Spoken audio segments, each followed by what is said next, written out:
शरीर विभिन्न अंग प्रत्यंग गुड़िक चिन्हिबा जानिबा ହେଲା ଏଟା ମୁଣ୍ଡ এই দুইটা আখি এই দুইটা কান এইটা নাক এইটা পাটি এই দুইটা হাত এই দুইটা গোଡ଼ তারে सबକୁ କୁହାଯାଏ ଆମର ବାହ୍ୟ ଅଙ୍ଗ। ଏବେ ଆମର ଭିତରେ କୋଣ ଅଛି ଶରୀର ଭିତରେ ଦେଖିବା ଏଗୁଡାକ ସବୁ ଆମର ହେଲା ଶିରା ଗୁଡାକ ହେଲା ଆଉ ଏଟା ହେଲା ସବୁ ଧମନୀ ହେଲା। ଶିରା रे नील रक्त प्रवाहित हुए धमनी रे लाल रक्त प्रवाहित हुए।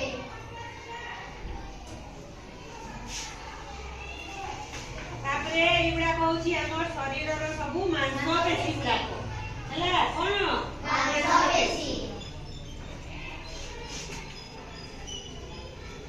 तापरे एटा होची हमर शरीर रो मुंड रे होची मस्तिष्क एटा कोन मस्तिष्क एटा सब हैला पंजरा हाड़ एटा कोन पंजरा हाड़ हैला।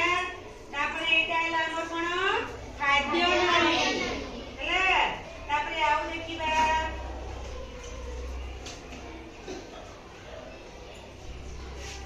एटा होची हमर दुईटा फुसफुस हैला। तापरे ता तळकु एटा दुईटा रहिला कोन जखु हैला। ता तळकु एटा रहिला पाकस्थली हैला। तापरे ता तळकु एटा अछि हमर बृहदंत हैला याकु काजे युग्नांत हैला। तापरे आउ चिन्हिबा आउरी देखो या एटा कोन हृदपिंड हैला। एटा कोन वृक एटा हैला मूत्राशय हेले ए गुडी करला हमर शरीर रो सब कोन आभ्यंतरीण